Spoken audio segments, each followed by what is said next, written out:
just to say it's a huge privilege to be able to be with you in person and for you to accept this evening's seminar. I just remember having been a kind of infrequent but constant visitor to UCD in Dublin through reviews and external examination, coming across a floor which was incredibly magnetic. It was like a banker mason's set of marks, and I think it was your continuous kind of balance between teaching and practicing that immediately struck me, because these were your traces there with students at UCD and perhaps others from your office, marking out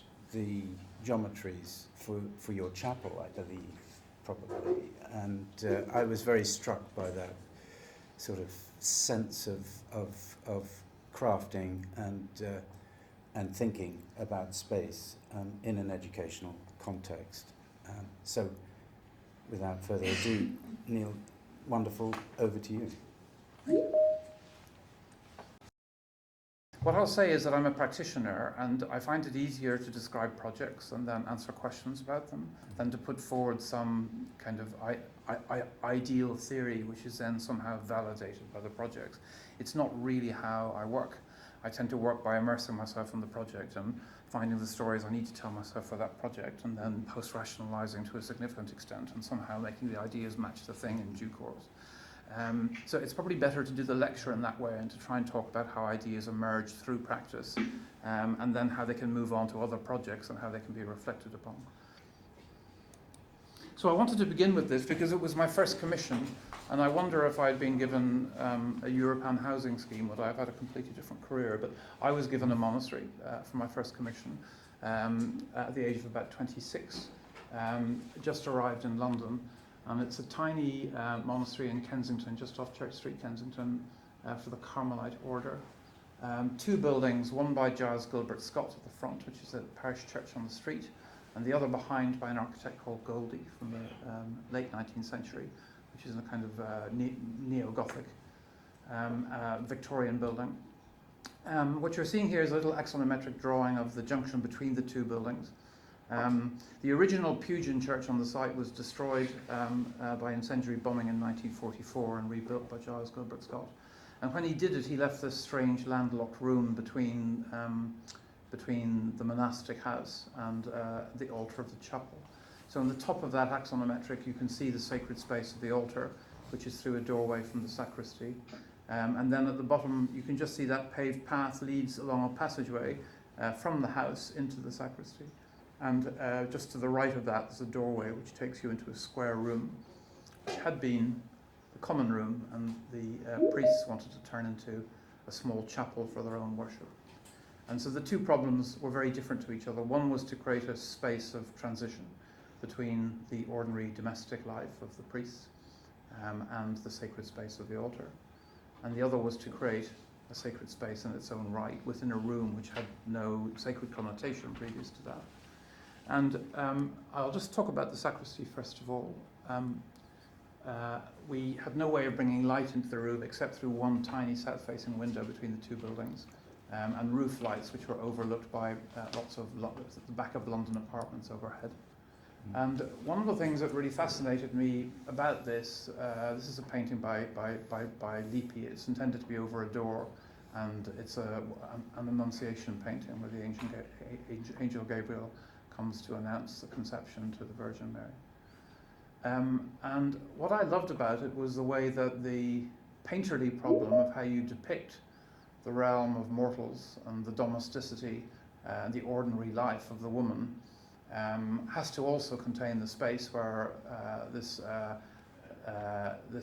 extraordinary supernatural creature arrives into the scene, and it's mediated by the space of the loggia, which I find really fascinating. I love the way the hand arrives down at the top of the curve and creates a split all the way through the painting. And the dynamic of the two figures mediated across this architectural space I thought was extraordinary. But I absolutely loved the the wing of the angel. It's complete strangeness in the painting. But the angel is beyond in the garden, and the woman is within in the house, and I found that really, really fascinating. And so, from the space of the garden on the left-hand side, we needed to bring light into the room in different ways, and we created this almost wing-like form which would divide the space. And imagine a roof light over the center of the room. The wing-like form allows two things to happen. It allows light to bounce up into the ceiling on the right, and it allows light from the sky vault to drop straight off the sky vault onto a counter in the middle of the space. And I thought it would be lovely if, for every day of the church year, the priest wears different vestments which are laid on this counter in the morning. It would be beautiful if the room for vesting also vests itself, that you lay out these,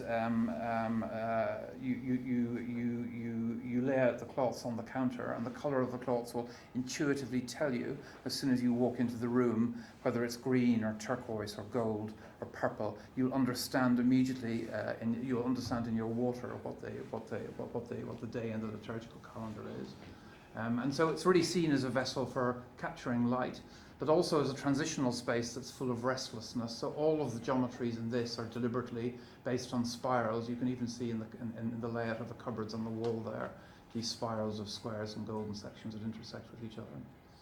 And you can see here this dropping down of these roof-like pieces into the space, and the central counter in the middle. Just off the right-hand side, there's a tiny step up into a window seat which looks into the garden, where the priest can sit and pray and prepare himself for the liturgy. And so it's a sort of space out of the day. And I was fascinated that in the same way as in the Lippi painting, you have this space between the domestic environment and the world of the sacred within one room. And so this sense of change or transition or threshold in the room was central to our conception of it. And you can see the room itself here. The wall itself has got a relic of St. Simon's Stock within the wall, a statue of the Virgin, a place for priests who are concelebrating to sit and wait until they're all vested. And you can see the vestments laid out on the counter, and the different colour temperatures of the light you get by just modulating as it comes in from the sky vault. And just the detail here of some of the cupboards. Each of these cupboards was intended for different altar objects, which could be stored within that. And we have the concept of the light beneath a bushel. Everything on the outside is grey, but the inside of these cupboards is then very rich materials like timber lining and so on. So the richer material is kept to surround the physical artifacts. And I like this picture here because the photographer picks up what our eye doesn't, which is a different colour temperature of the light. So you can see the light which we've deliberately warmed up by bringing off deep oak reveals on the left, so it warms up the grey of the timber. The white light off the sky vault, and then the bluish north light as it bounces into the room. So within this space you have a kind of light being enfolded and given different properties by the architecture itself. And then this is the little window seat that looks out towards the garden. I'd love to say that this was a great success, but last time I went back there it was stacked up with cardboard boxes, so maybe I had over-particularized this room. The other room is about in-betweenness, transition, restlessness, a kind of a going beyondness. In a sense, this is the still center of the turning world. It's the place where the priests pray together, where they come together in community, and they celebrate their own vocation in community. And you have a doorway to the garden at the bottom, and then a Victorian room. And what we did was, just using stone tiles, we created a square in the center of the Victorian room, allowing a simple timber surround. So you create a square space in the center, which you can see is celebrated by the circle there. And then around that we have 12 tall chairs with a square table in the middle. So it is implicitly the 12 disciples around the table with Jesus at the Last Supper. And in most other spaces for Catholic liturgy, I wouldn't put the tabernacle on axis with the door. As a place of reservation, I would probably take it away from the principal axis. But in an intimate domestic space like this, we discussed it quite a bit and decided that was reasonable. So I can't point to this. So the tabernacle is in this position here, facing the doorway. We have 4 lamps on each of the 4 corners of the altar, which illuminate the floor, and then we have the priests sitting around the edge. And the idea is that however few or many priests are in the room on any particular day, that we wanted the sense of 12 human-scaled presences in the room. And I was really fascinated by this painting by the Master of the Life of Mary, which I saw in the Alte Pinakothek in Munich, which shows what I love is a sense that within this domestic interior, we have a space which is made by furniture and by brocade, which immediately suggests a beyond. And I love this idea that the space of ritual, that the sacred space is made by the furniture in the room, and that the beyond, the space of heaven or the endlessness of God is suggested by the rest of the room. So I love that distinction of the way the enclosure is drawn by a combination of the furniture and the hangings in the room. And you can see it again here in the landscape. It was obviously part of a tradition at the time in which the brocade screen creates a kind of sacred enclosure, which in a sense almost goes back to the tent in the desert, doesn't it? The idea of this screen which separates the space of ritual from the landscape. And so our space, this is the drawings I used to do many years ago before computers. This is the space showing the priest sitting in the room and the idea of these very simple geometries that make the lamps. And this screen that was made from beeswax stucco, which was made within the room to create the sacred space, the garden coming in at the window, and the places for the priests to sit. And the chairs are given shoulders to imply a human form. And we were fascinated by the fact that when you put people in ordinary chairs across from each other, they seemed too far away, and they didn't seem as though they were sitting together.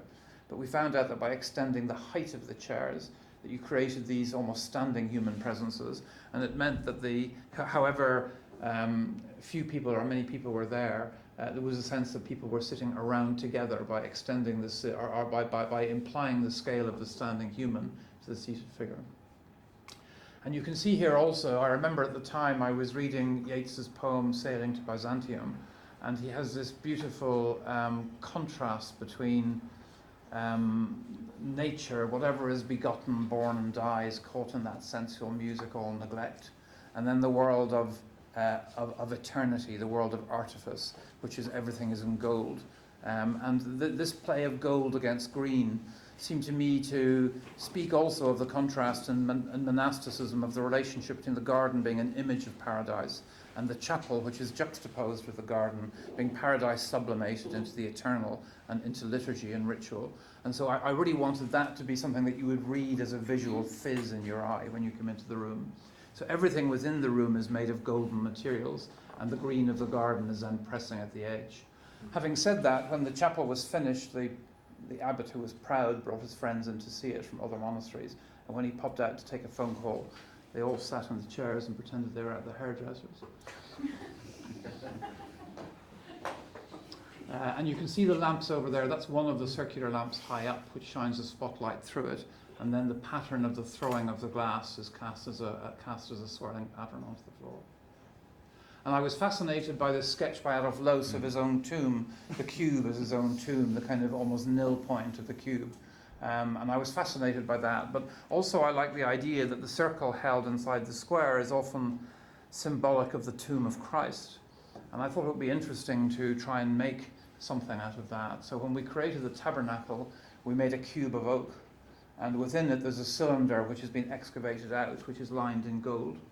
And one of the priests said to me that the most intimate or personal moment of his day was approaching and opening the tabernacle. And so I wanted the opening of the tabernacle somehow to be an embrace. So you see that the only thing that's let into the side of the tabernacle is just this little slip that catches your hands, and then you grasp it and you split it open and the gold cylinder is revealed inside. So the idea of resurrection is almost embodied in it. The image of the tomb of Christ becomes like a seed that breaks open, and the body of Christ, the consecrated bread, is then held within that. So that was the intention. We have this double cube podium with a cube sitting on top that splits open.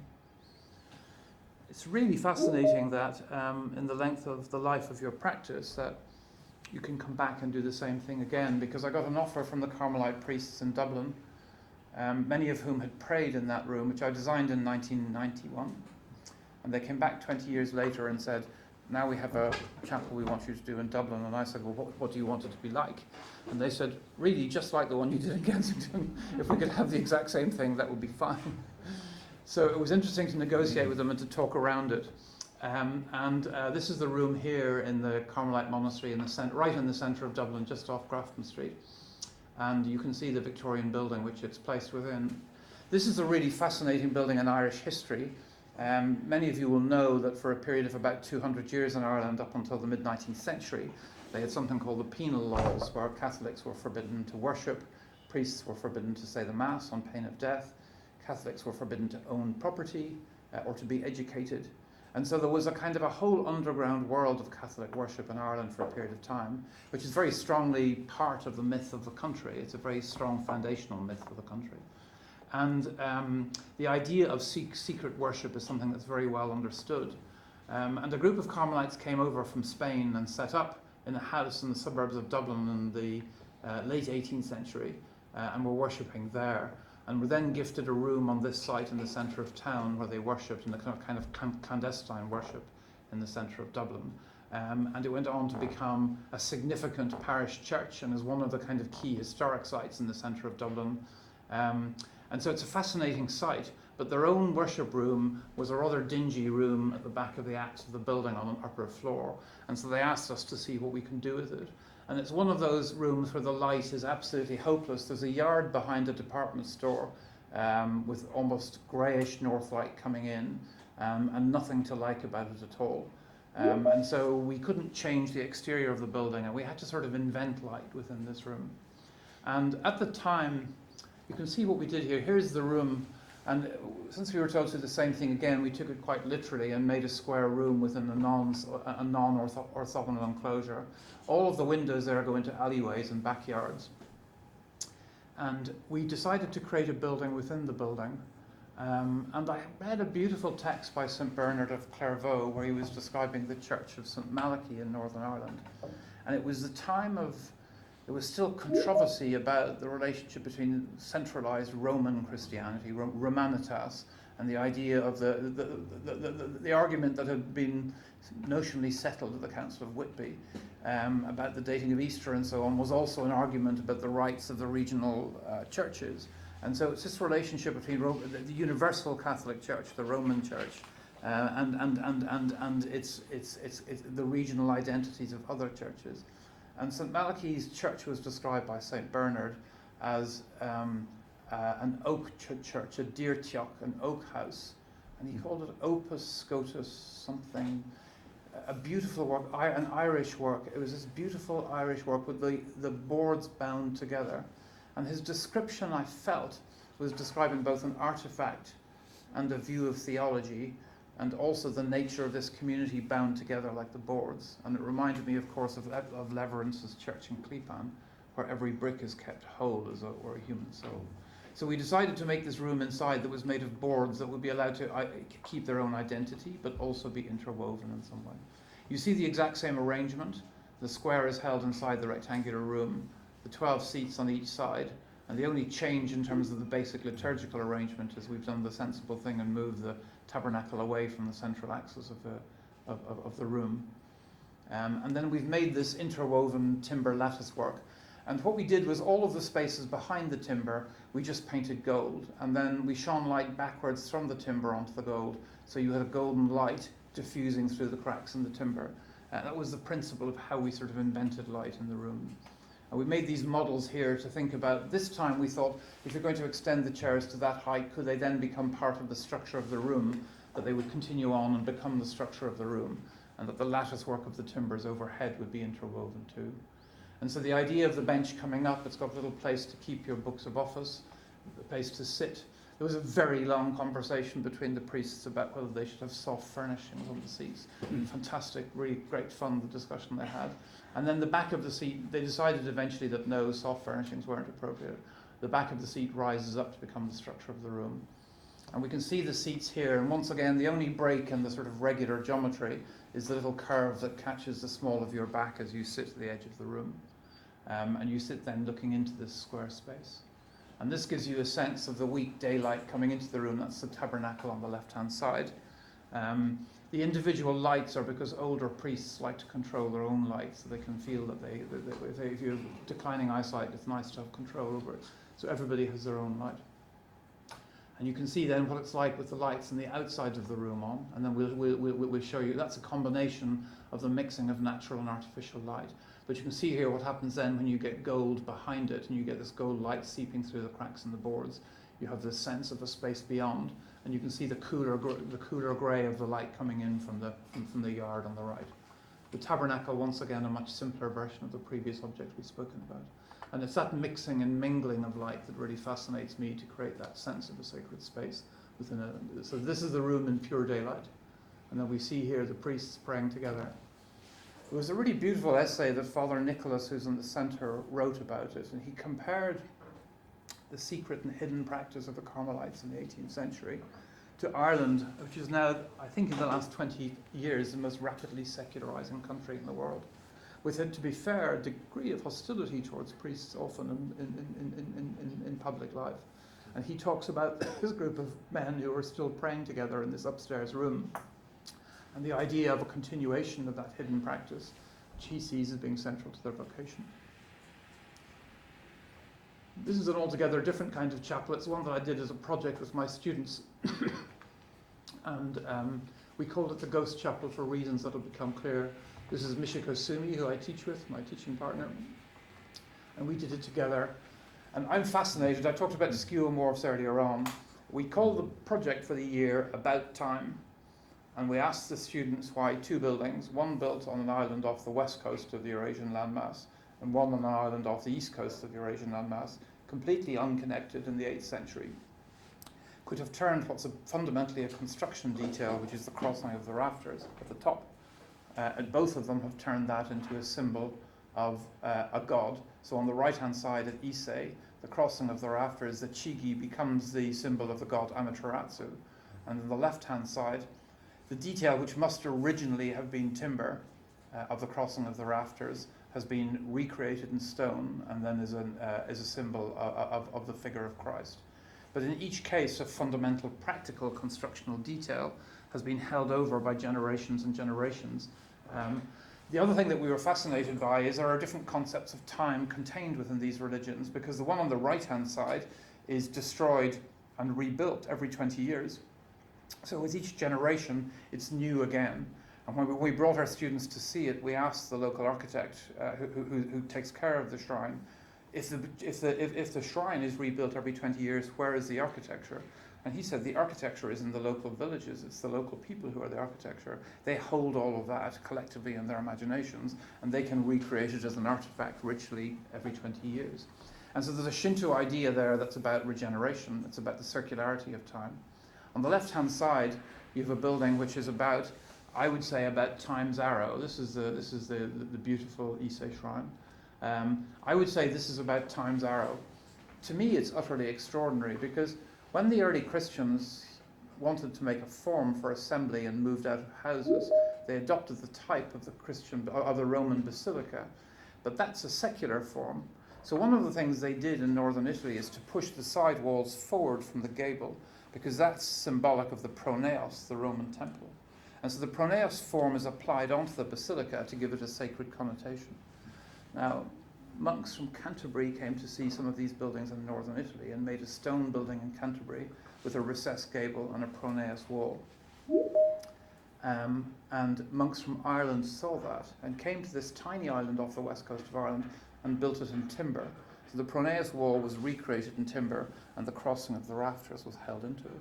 So it's a mirror of a mirror of a mirror at this stage. But later on, because of this Christian idea of time's arrow, of the thing, of the nature of time being a line with an end, the church is rebuilt to stay for eternity, or to stay until the end of time.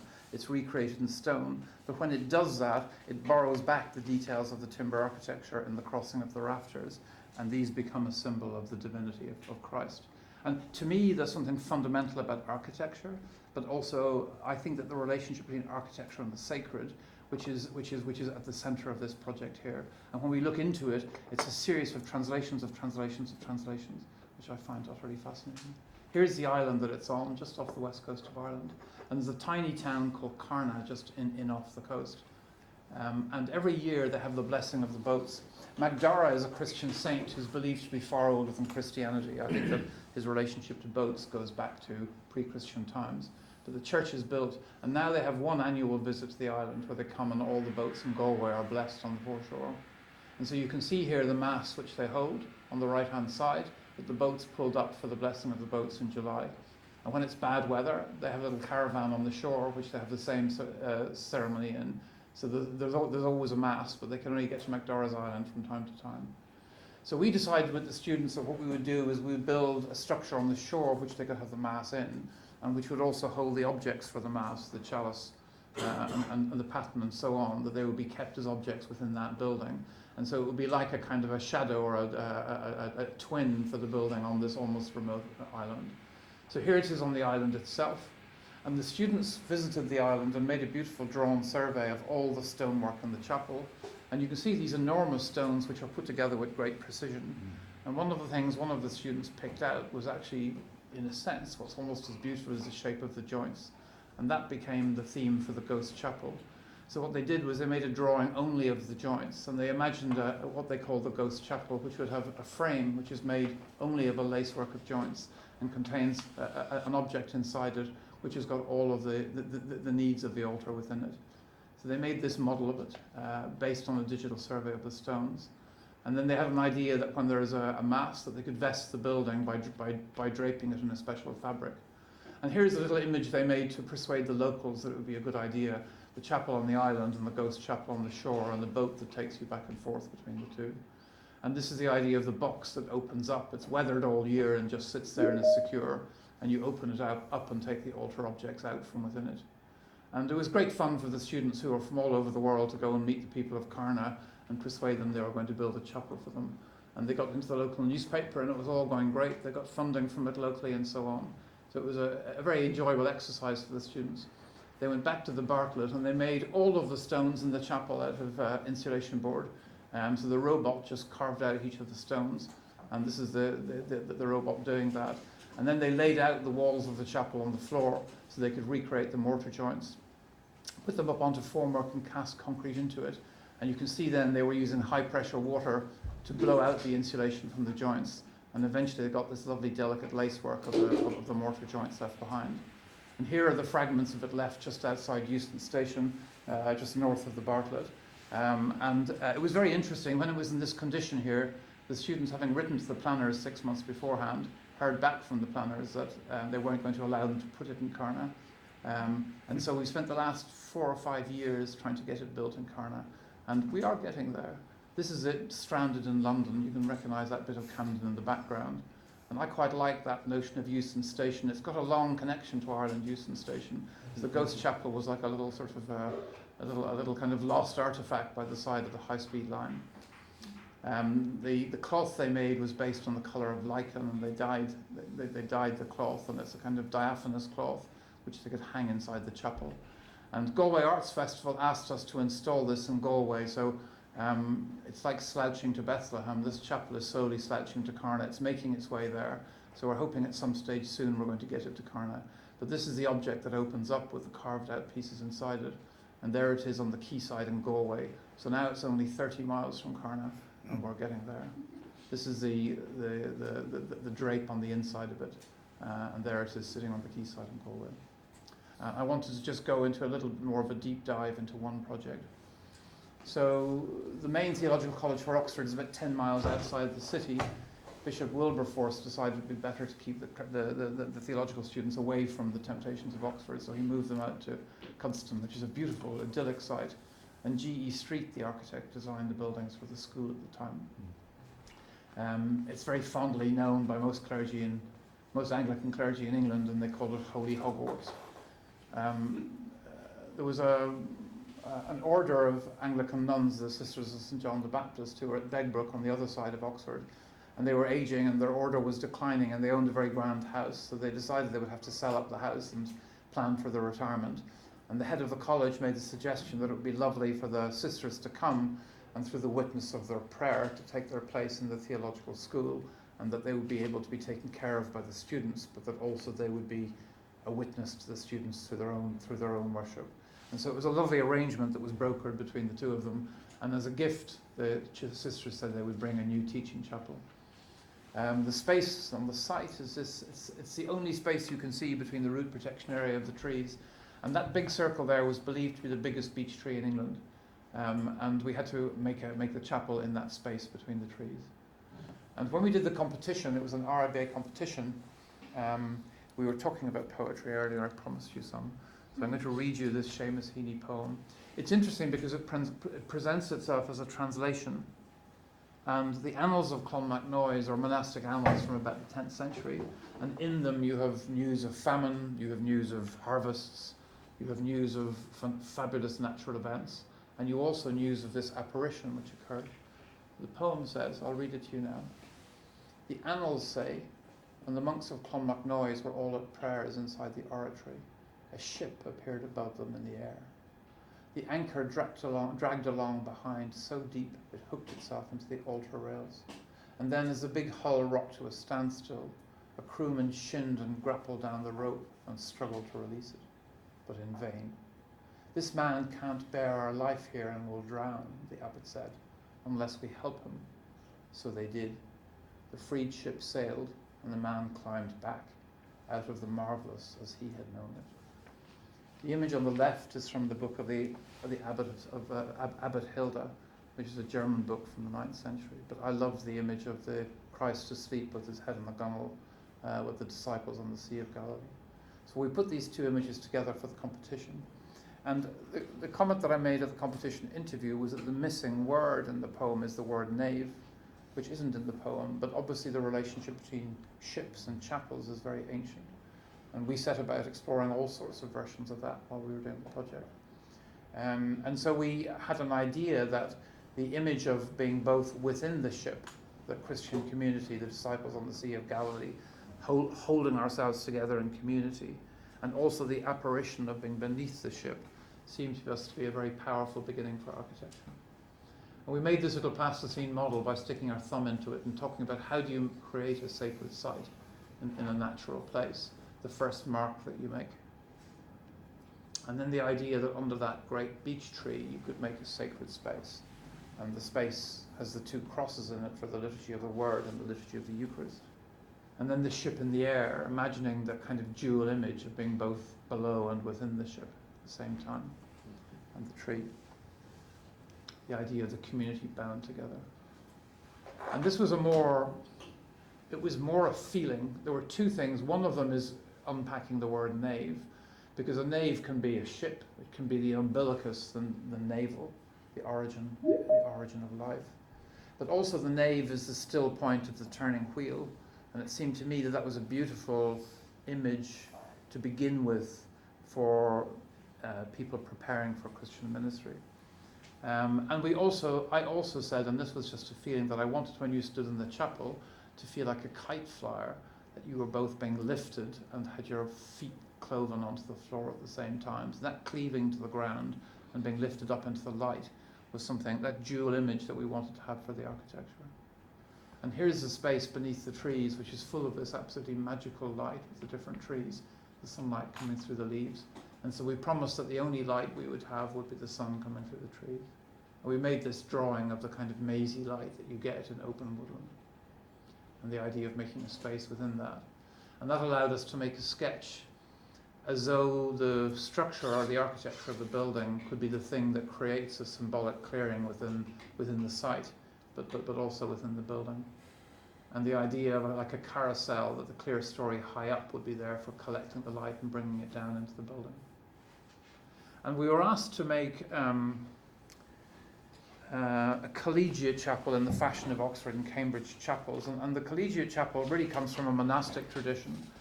And it's based on an antiphonal form of prayer where you pray back and forth. And the congregation face each other across that space. And the lectern is within the space, and the altar is beyond it to the east. And it's also very familiar to people who know the choir of cathedrals, beyond the screen, that the choir of the cathedral is also very like this. But it's based on a bid and return form of prayer. We know Windsor College Chapel, which is part of a tradition of what were called chantry chapels, which came about in the Middle Ages, particularly in the 14th century at the time of the Black Death. That there was a new and increased anxiety about and interest in death and what happens after death. And the idea of purgatory became something very, very powerful in the common imagination. And many wealthy people founded these chantry chapels where a paid community would pray for the soul of the deceased. And these often morphed into the college chapels that we know at the moment. This is New College in Oxford by William Winford, which is really fascinating because you can see at the back of it that there's the idea of the chantry chapel is conceptually cutting off the choir from the rest of the cathedral, but here there's actually the remnants of what would have been a nave that was never built, that was obviously deliberated on and then not built. So you physically get this kind of atrophy at one end of the building where the nave is never built. But you have the chantry chapel at the screen at the end, and many of you will know that image of the antiphonal order of the collegiate chapel type. And I wondered a little bit what would happen if you brought the Eucharist down into that space. Obviously, it would not have been considered at the time. The liturgy of the Eucharist was always held east of that space. But I thought it was fascinating to think about bringing it into that space. And at the time of the competition, one of the priests who was describing it to all the competitors said, we like the collegiate chapel. He was talking, he said, but we would prefer some sense of community.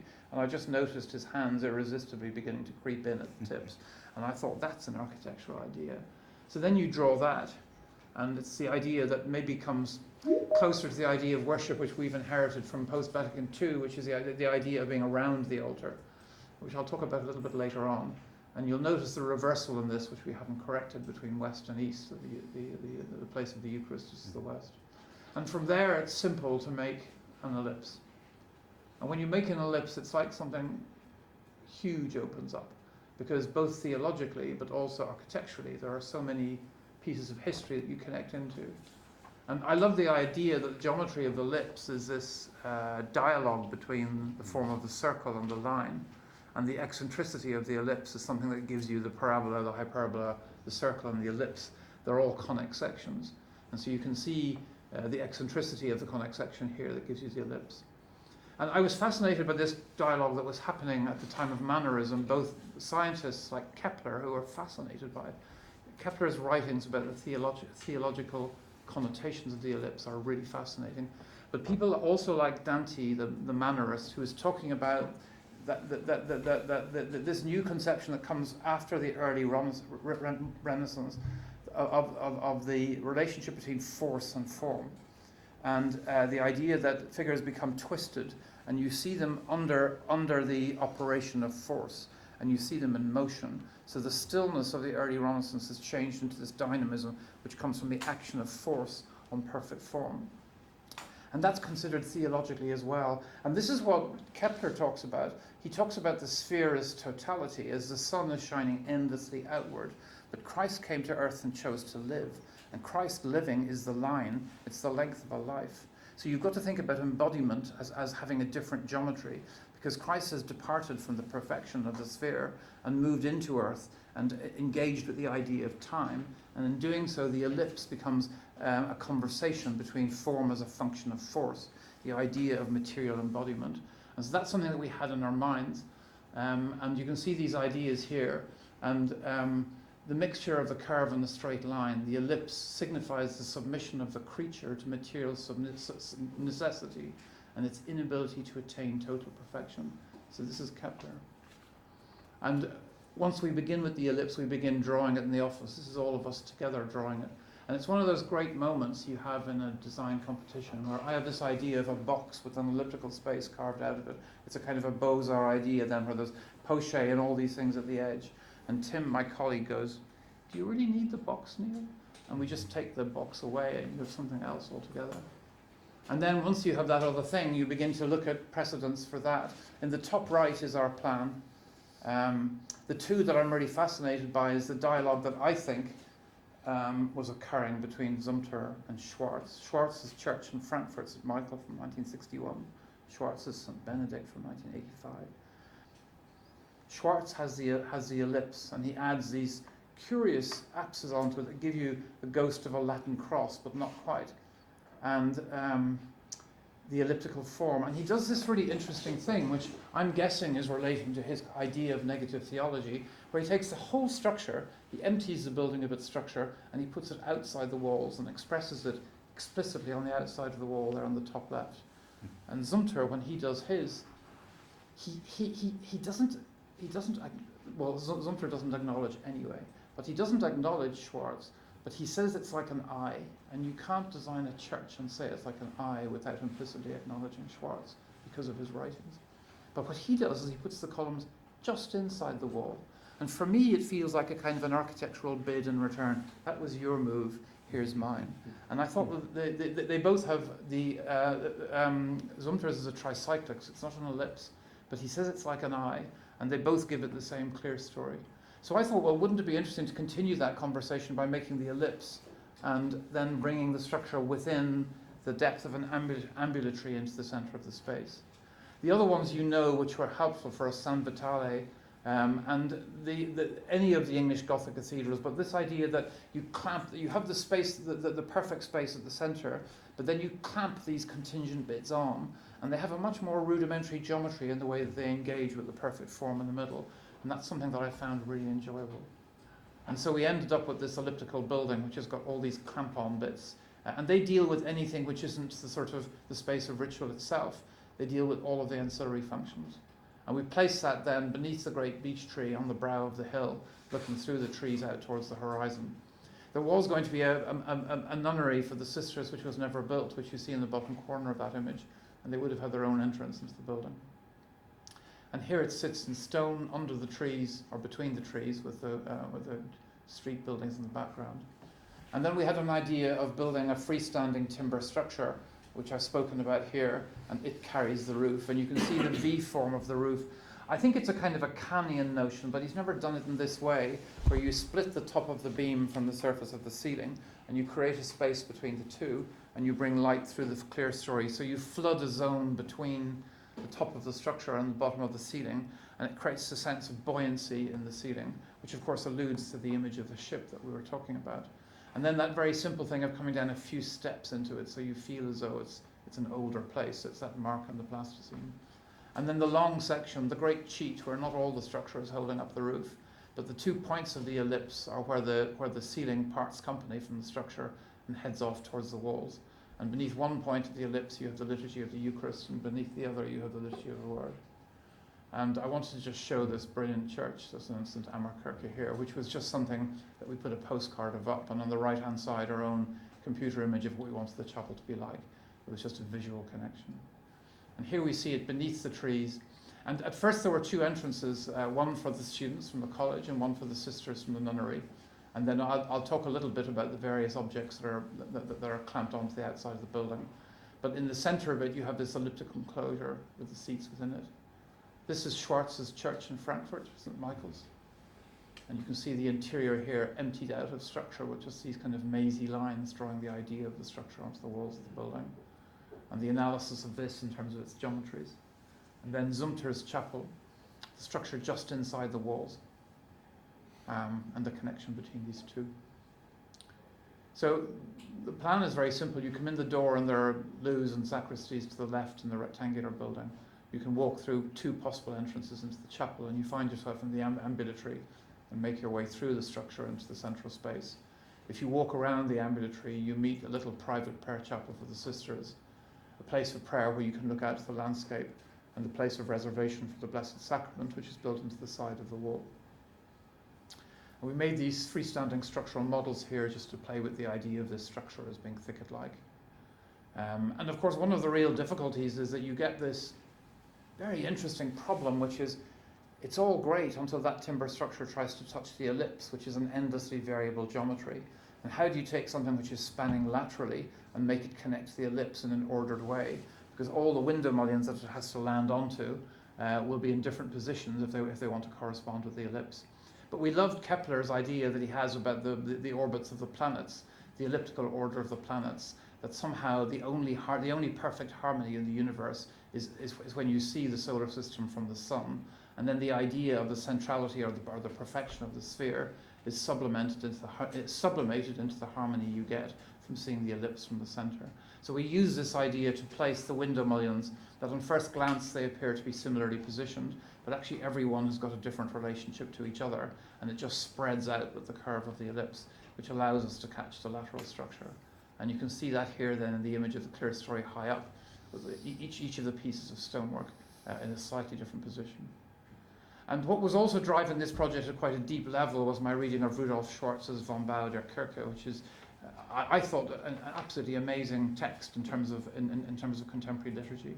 And he has a number of uses of synecdoche, and I just want to go through each one by one because I think they're very beautiful.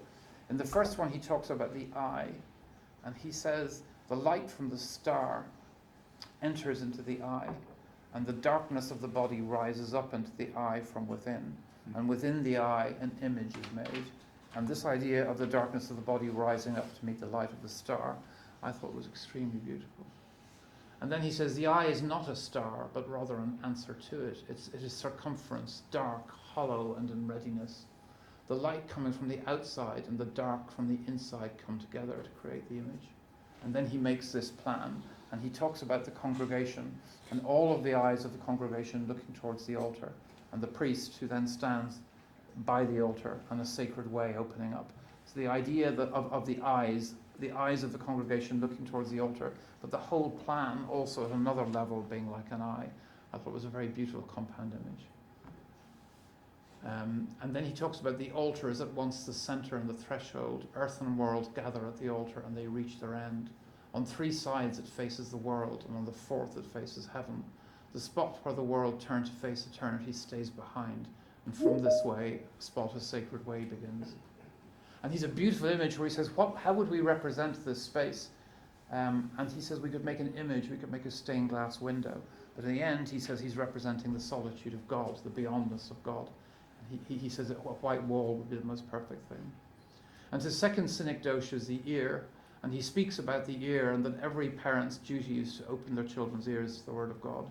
And I was interested in the original Protestant churches, like the Temple of Charenton here, the temple, which is entirely about the auditorium. It's about the speaker, it's about the pulpit. And this thing that you get in early Protestant churches about the relationship between the pulpit, the altar only comes in as a second thought and is often built below the pulpit as a sort of subsidiary structure. But the idea that the word of God is being heard here, and the relationship between the congregation and the altar is fundamentally different to the relationship between the congregation and the speaker, because this congregation could read the Bible in their own language. And so there's a critical relationship between the speaker and the listener. There's a dialogue that's occurring, which is completely different from the one that's described in the Liturgy of the Eucharist by Schwartz. And that dialogic nature of the relationship between the pulpit and the congregation, I thought was very interesting. So you get this sense that the arrows are going in 2 directions here in the idea of the Temple of Charenton. And in thinking about the acoustics for the church, we began to make these models, and we built a digital computer model of it. This is my team in the office, and the idea that maybe you could play that into the model of the chapel. So we built a model as a hat, and this is Mariah wearing the hat. So you have the digital model of the acoustics of the chapel, which you can play music or speech into, and it's important because it's for training priests in speaking and preaching. And then you can wear the hat on your head and you can feel yourself inside the space as you listen to the acoustic of the space. And so we had great fun playing with that on the site, and it was one of the ways that we sort of discussed these things in the round and developed a consensus about how we would create the acoustics for the church. And then finally, one of his most beautiful images where Schwartz says, what is the hand? He says, the hand knows the backs of things. The hand isn't like the eye, it knows the backs of things. I thought that was very beautiful. And he starts to talk about structure. And he talks about the structure as being containing power within it and bringing power to the ground. And he says the hand is for the nearby, the eye is for the sun. And the notion of the hand being for the nearby and its implicit connection to structure, I thought would be really interesting in terms of creating a space, using the structure to create the space which is within for the people. And so Price and Myers made these beautiful drawings of the freehand structure. And you can see it here, the way that it entirely frames a within space, even within the building itself. And the white walls of the outside of a stone object are then implicitly the infinity of God. Interestingly, we've had a very long dialogue with the congregation about where they put the cross, because they want to put it on the end wall, as you would in a church. And I'm saying, no, Christ came down. He came down into our world. He came down amongst us. It has to be within the structure. So even 10 years later, we're still having that dialogue. And just quickly going through now, this is just to talk about that drawing which Eric mentioned earlier. Mm-hmm. Just before the site was built, we had the chance to go to UCD, and I'd read Peter Salter's drawing about the plaster of Paris floors that the masons used in cathedrals, and they would cut out their jigs on that. And so we thought, wouldn't it be interesting just to spend a week making a drawing of the chapel by hand on the floor with the team from my office and with the same number of students from the school. And so it was really just a meditative process. And the thing I'd forgotten is the ache in your hand. Those wax pencils, you really have to push them down to lay the colour onto the plaster. And just working every single day, just laying this colour down onto the floor. And so we worked together very quietly in the centre of the school, and just made it. Who remembers flexi curves? Just made it an exercise that we would do to make a bit of time between the conception and the construction of the project. And you can see it here the night before we gave our lecture. And then this is a time-lapse photograph of the floor, where you can see the whole of the drawing sort of laid onto the floor with the people who were involved in making it. And here it is on the site under the great beech tree. And there, before they put the roof on, the freestanding timber structure, like a kind of a ship in the English landscape looking out towards Didcot. And then the entrance under the beech tree, on the axis of the tree that takes you in. And one of the interesting things about the Anglican community was that the students may be what would be called low church and would have less interest in the liturgy of the Eucharist and want to focus on the liturgy of the Word. And so when they come in from the college, they come in and the first thing they're presented with within that space is the Word. But the sisters who come in from their own little monastery to the other side, the first thing they're presented with is the Eucharist, which they felt very pleased about. And so it was a kind of an accommodation that only Anglicanism can produce, in which different people within the same worshiping community are experiencing it slightly differently, but in harmony, which I really enjoyed. And here it is, the entrance under the great beech tree. And then in its alignment with the bell and the steeple bell, we took their two bells from the two communities and melted them and cast them together into one bell. And then you can see the sisters' prayer room and the way in from the sacristy. So this is the approach in for the students, where they see the ambo with the lectern with the Gospels laid open on it. And that's what they see as they come through the front door. And then the sisters were very exercised, and this is something people who design Catholic churches know, that there's a strong traditional desire to have a more intimate and direct relationship with the place of reservation, which is the right-hand side of that plan. And the sisters really wanted to have that. So we were able to do it, in as much as the students are presented with the Word. The little prayer room for the sisters looks straight out to the altar and beyond it to the place of reservation. So they have a special and intimate, direct relationship with the body of Christ in the place of reservation. This is the very simple sacristy. And then that's the view from the sisters' prayer room from the altar across to the place of reservation. It's the light that we had planned for the building. This is the light coming down into the sisters' prayer room. And we wanted to make two special places. One is the place of reservation, which I've spoken about, and the other is the window, which looks out towards nature. So the tabernacle just sits as a simple object with north light falling onto it. And this is part of a kind of Semperian conception that metallurgy is associated with the hearth. And then the earthwork of the seat, which looks out, that's the only window that looks out from the chapel, which you can sit and pray within. And that's Sister Olivia, both inside and out. And it becomes a kind of bowsprit from the building. You can see the extension for the tabernacle just there to the left. And then here they are together, the sisters' prayer room to the right, the cantilevered window and the place for the tabernacle, which are expressed on the outside of the building. And the little gap between the trees that looks down towards Garsington. And so we're trying to bring all of these things together into a single conception. And what I felt was that Schwartz's descriptions give you an almost disembodied idea of the liturgy. And I needed to try and think of some conceptual way to materialize it. So I went back to Semper's 4 principles. And so the base of the church is an earthwork. The walls are woven into a tapestry of stone. We have the tectonic frame, the carpentered frame. And then finally the altar and the tabernacle are made from metal to suggest the idea of the hearth. So here are these different elements, the earthwork becoming the seat for the window, the metal within the tabernacle, and then the woven stone on the outside of the building to suggest Semper's idea of weaving, the separation of the inner world from the outer world, and the way that weaving then can capture the light on different days. And then the inside, the timber frame, the tectonic independent frame, which is the last of the elements, which creates the space for the community. And the kind of endless play of light that you get when you pull the frame away from the enclosure and allow light to enter in between the two and constantly mediate between the two. And this is maybe the few images which I'll end on now, which is just that space that opens up between the structure and the ceiling and allows for that interplay of structure and light. And this was taken, we had a very beautiful ceremony for the opening. It was on Candlemas Day, and the priest lit a candle. And the whole team who had designed and constructed the building were all together. There were 250 of us packed in here. And the candle was passed out to everybody and lit off each other candle until we had 250 candles. And then we filed out into the darkness under the beech tree. But Mariah, who was my project architect, came back at dawn the next morning, and she lay on the floor and she took this picture. And I love it because on the right you can see the blue of the night being chased away by the rising sun coming horizontally in through the windows. So I'll leave you with that image, this photograph of the chapel. Thank you. Yeah.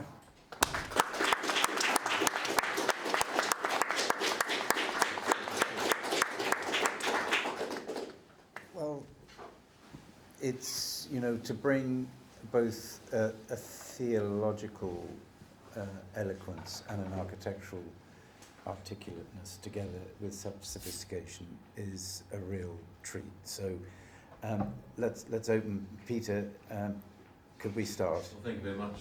I do know your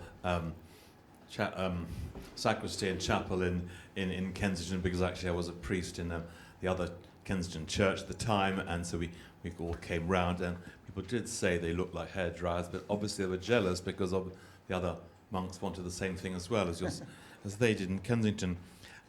I really like those spaces because they're like accidental spaces in which somehow a religious activity was made possible, and then sort of speaks to me, as it were, religiously about what the incarnation's about.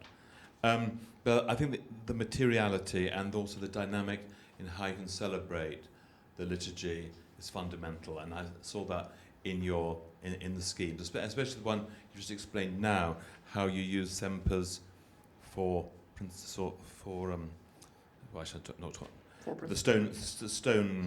metal, and earth, and the other must be another one, and how, because the materiality is fundamental for liturgy, not just light. I think light, obviously, not to see, is image of God. So I really, so thank you very much about that. I just didn't quite save the project, but I think the materiality speaks to me of liturgy, where light by itself speaks to me of spiritual space and spiritual people. Actually, I'm a religious person, for better or for worse. Why aren't there any images? Because you showed that beautiful image of Our Lady in the gold curtain. That was just enough, you thought, just to have gold. The fact the Word became flesh and dwelt among us, there's no pictorial images. Is that by design or by accident? There's two things I'd like to pick up on there. One of them is your reflection on light, which I'm really interested in that, because the difference between the liturgy and a kind of a vague idea of spirituality. And I actually had Mary Ann Steen came to write about the buildings in Kensington, and I had this very positive and enjoyable argument with her about light, where I said that light is somehow, I think I mentioned a poem by Larkin called High Windows, where he sets a very complex moral dilemma, and then he ends up saying, and then at the end there's nothing but high windows and light, which is forever and is endless. And I thought, that's too easy.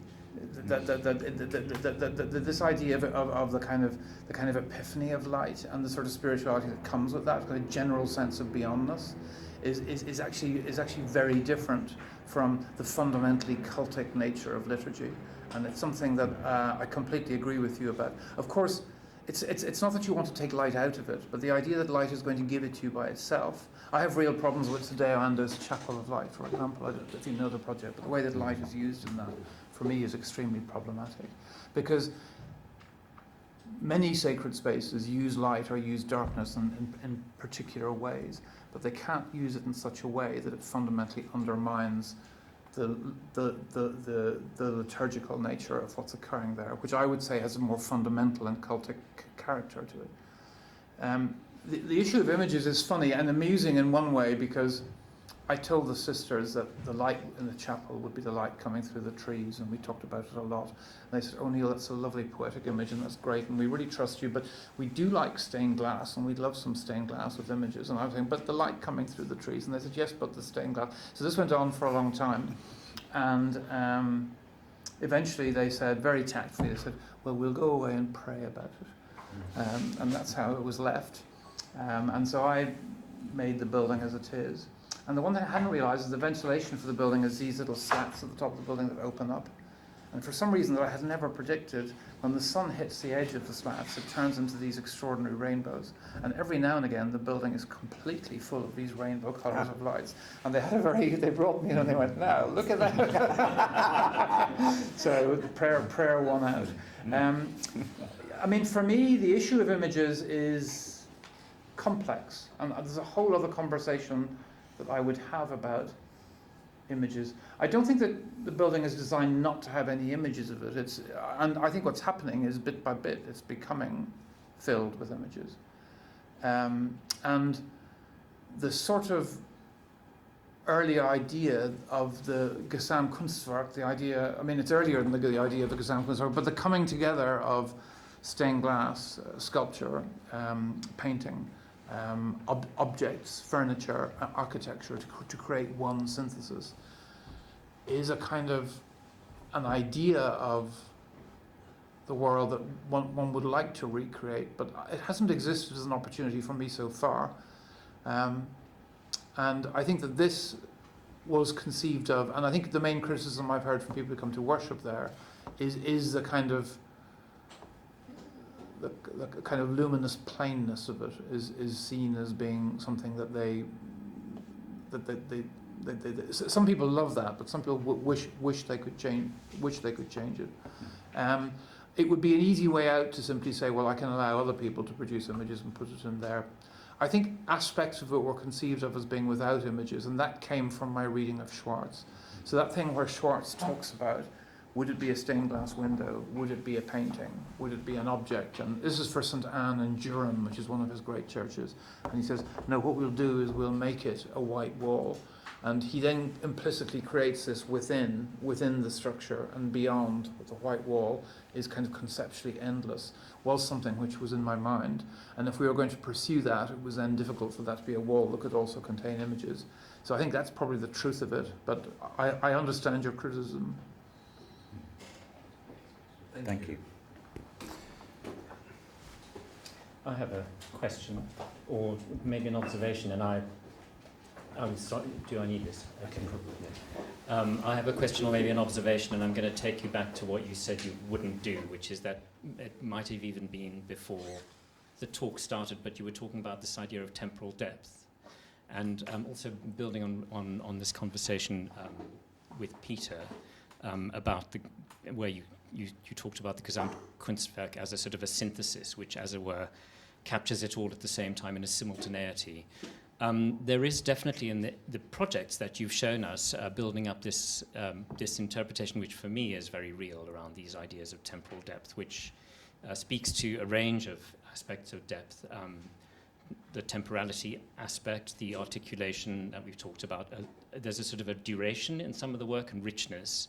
And the phrase that springs to mind from that Dalibor Vesely used to use in his teaching is continuity of reference, where we don't need necessarily all of the images and the brocade and the Rococo swells, the rock high and so forth, because somehow that richness emerges in the way that you've presented the project. Certainly, I mean, you had images in your presentation from the threshold in the Annunciation at the beginning, for example, to the way that the proportions happen in the little vestments room that you made, for example.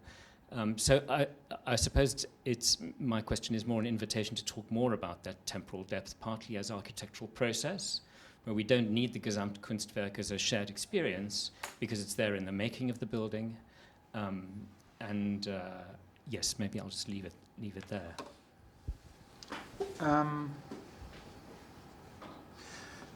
I mean, the Gesamtkunstwerk is a funny word because it belongs to a set of ideas that I associate with the 19th century, and obviously the idea of the wholly synthetic work of art is older than that, but comes without some of the baggage that that word has.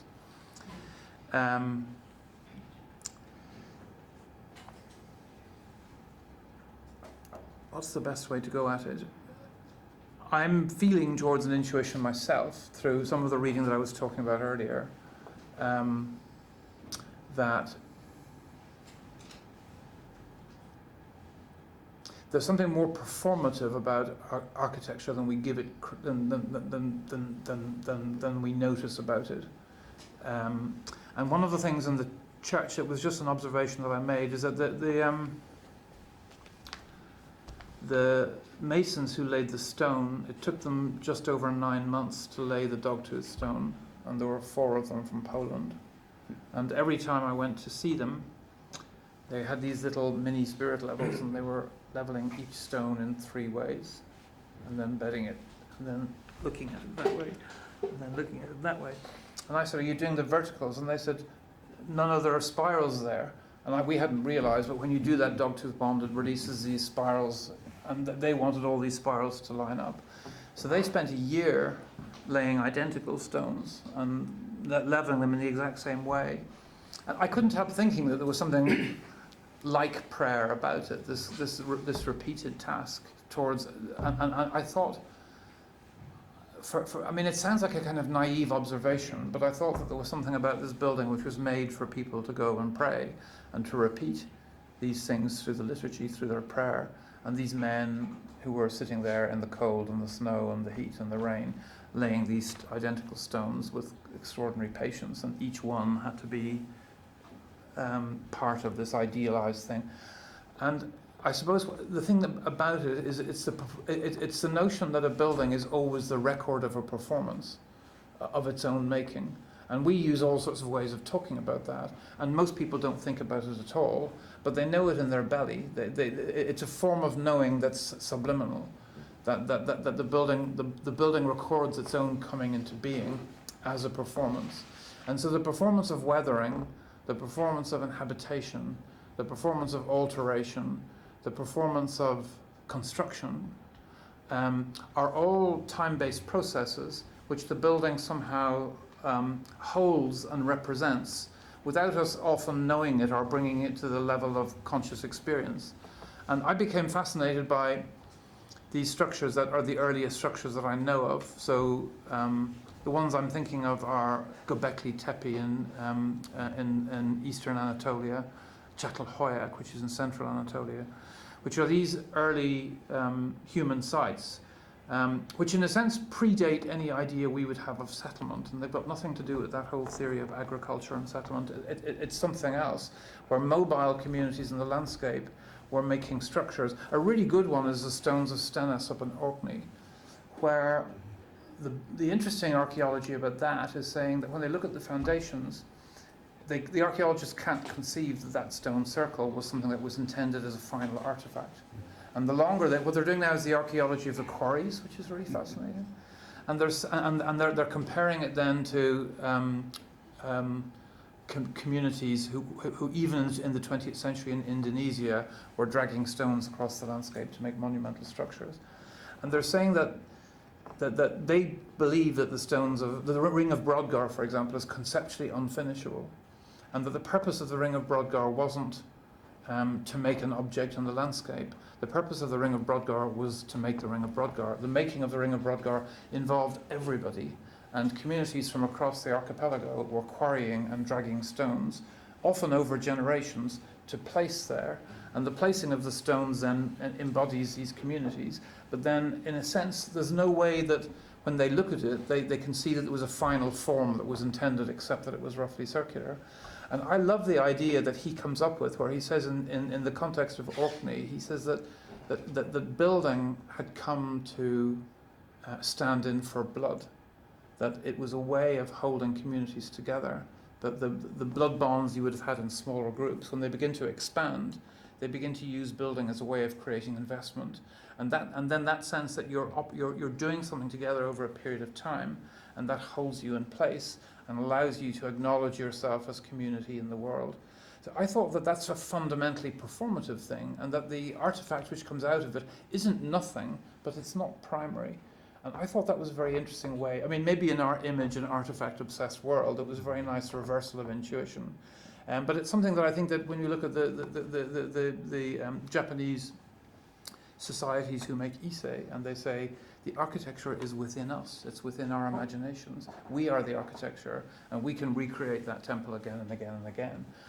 I like that conception of architecture, and I like the idea that somehow when we look at buildings, that the thing we've lost the ability to see is how at lots and lots of different levels there are representations of performances. Is that? That's great, yeah. No, thanks very much. And I think that also ties in with aspects of Peter's work on the relationship between ritual and architecture as well.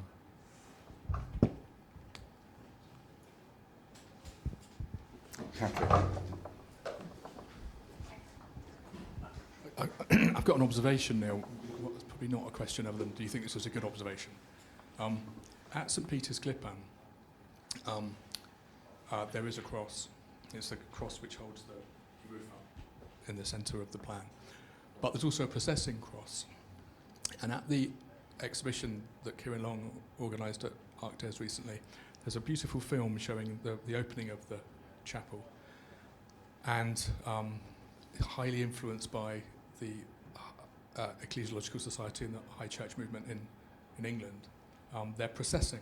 The girls are dressed in white, like they're going to First Holy Communion, going for their confirmation. The boys are wearing cassocks, and they're carrying this processing cross. And I'm intrigued by your comment about not wanting to put the cross on the wall. And I think I understand why, because of your explanation of it being this silence of God, or the numinous, disembodied character of God, versus what's usually called the Christological character of the Mass or the liturgy, which has the equipment. And I wonder whether, if there's going to be a cross, whether it should be a processing cross, because even if these low church Protestant Anglicans aren't into ritualistic movement and temporal depth in the way in which other denominations are, the possibility of this performance and its temporal, it's kind of temporal, what's the word? I think not temporality, but it's temporary character that might ground the relationship between the metal objects and the other tectonic elements. That's interesting. I mean, Leverance's cruciform structure has antecedents. There's an extraordinary church in Scotland, and I can't bring its name to mind at the moment, that has this amazing spiral column from the 14th century at the centre of it. And both of those seem to go back to this pre-Christian Nordic theology, and I can't pronounce the word, which is YGGSDRILL, the tree of heaven, which is part of Nordic pagan belief. And I think that there is a kind of tradition of Nordic churches where that is then implicitly associated with the cross.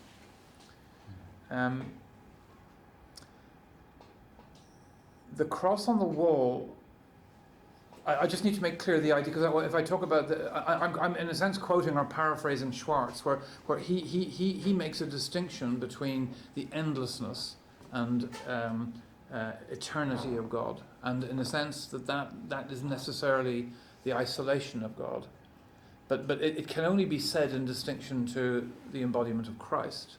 So it's God beyond us and God amongst us, and they always need to be there to qualify each other. So the architectural problem in the chapel is to create a conceptual beyond, which reads as something against which you can place your conceptual within. So by pulling the structure off the walls, you make this white chalice, which is about light and whiteness, and you set the columns against it to create this kind of inner frame, which then locates the seated community. So you build a building, but conceptually you build a within and a beyond inside the building. And I didn't want the cross to be on the white wall, because it's part of the beyond in a way, while the essence of the cross is that Christ came amongst us. And of course the thing I wanted to do, which would be obvious from the Heaney poem, is that the anchor which drops down from the ship is no average anchor. It's obviously the idea that the figure of the cross coming down and connecting to the altar rails is surely what you would unpack out of the poem. And so the descent of the cross down into the praying community of monks, the image of the anchor dropping of the ship. So when we did the competition, we had the cross, a very fine cross hanging over the altar, coming down from the suspended in the space, which was maybe an over literal connection to that poem. And it's been interesting over time. At the moment, there's a small, quite compact and rather elegant cross which has been brought in by the school, which sits on the altar. But there's a strong movement there for them to put it on the end wall. I love the idea of the processional cross. I really like it. I don't know if it's an also or if it's a just. I don't know which of those two it would be. But it's a very nice image you've brought into it.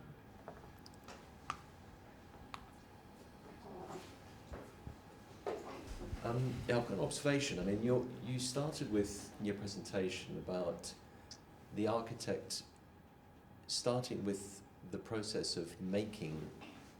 This is my interpretation anyway. That dealing with issues of sacred space, we don't start with the text. We actually look at the building. We look at the exploration of making and the design process as a kind of implicit way that architects understand and develop a kind of meaningful sense of space rather than through theology. So and I'm interested in the way in which you illustrate your work at the beginning of your lecture through paintings. And I'm just kind of wondering whether the painting serves as a kind of prompt to explore the theological context of your work, or is it actually through the building? And I make the observation in a way because there's one particular painting, which I think was the first you referred to, which is the Filipino Lippi painting, the Annunciation. And there's something really interesting about the painting because, which is I think very, very relevant to your understanding of sacred space, this notion of procession between outside and inside, between the paradisical garden, which I think you've kind of illustrated many references to your works, the window, the way the window illuminates light into the space, but always this issue of the green landscape and the inner sanctum of the space where sacred light actually manifests itself around the altar and the disclosure, the idea of the altar opening up. And there's a very interesting article which is written by Samuel Edgerton and Leo Steinberg, which actually was a really, really close study of that one painting, the Annunciation. And it was a kind of collective interpretation of the painting through its iconography. And it basically starts with the archangel moving into the space from outside from the garden. And then the archangel faces the dove. What you don't describe in the painting is that there is a sprinkle of gold dust that comes from the abdomen of the Virgin. And the gold dust, of course, is this notion of the sacred light emanating from her body, the physical body of the Virgin. And there's a kind of ambiguity about whether it's in a kind of is it extramission or intramission in terms of the theory of light, divine light. But the important thing for me is this kind of the spatiality of that relationship, which I think relates also to this idea of negative theology when Dionysus talks about this notion of the inner sanctum being almost dark, black, almost invisible. So this idea of natural light becoming sacred light. And I'm just interested in that idea of for me, the painting provides a beautiful illustration of your attempt to articulate that movement from the physical world, if you like, into the inner sanctum, the sacred world of prayer through divine light. It's interesting. My first thought when you described the painting, I mean, I don't know that essay, and what you've described is really beautiful, but it never struck me. I mean, there is a sense that the angel in the garden, there's a gesture of moving towards, and there's a very unusual gesture from the woman, which is almost a kind of retraction. But there's a kind of grace that the angel has, while the Virgin is receiving a very complex piece of it and is disturbed within her interior. It never struck me that there was any sense that the angel would ever be within that interior. It seemed to me to be conceptually impossible that the angel would be within. That it is, in a sense, any inference of movement is fragile and temporary. But I didn't have a sense that there was going to be any further development of the movement that was there. That it was important for the painting that they were held in their two separate spaces. There's another talk I gave, a daylight lecture, which you can see online, which looks at the light in Annunciation paintings and looks at this idea of darkness rising out of the interior and of light coming down. I don't think that's the best of the Annunciations to talk about that in, but there are really interesting uses of light in Annunciation paintings. And that goes back to Semper's idea of the darkness rising from the body and the light of the star coming through. Something you picked up on, which I hadn't thought about before, is that almost all of these projects are really explicit about this notion of a within and a beyond, and a number of them are using a motif of weaving. I mean, that's a very Semperian conception, and he has this beautiful, in style, he has this beautiful phrase that the origins of architecture lie in weaving, and he says the separation of the inner world from the outer world. So it's this idea of the woven screen that creates a within, which is implicitly a beyond, and there's then a dialogue between the two. I can't say, I mean, what you said was very interesting, but I don't know if there's a question I haven't answered in it. Fabio. I just want to know about because you mentioned, probably more than any architect I've ever heard, poetry all the way through or cited poems all the way through your talk. And we had Seamus Heaney, we had Larkin, we had Yeats, probably others. And so all I want to ask is what role poetry plays in your work. Is it provides images as much as the paintings?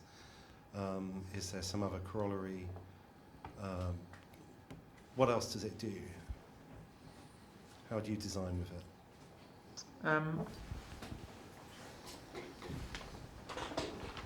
I mean, I think the truth of it is that I'm somebody who reads a lot of poetry, and usually I'm reading poetry when I'm thinking about architectural problems, and often I find that, I mean, it's something that people in the office will kind of tease me about, is that suddenly we'll all be getting on fine with the design conversation, and suddenly Níall will be off on one of his tangents.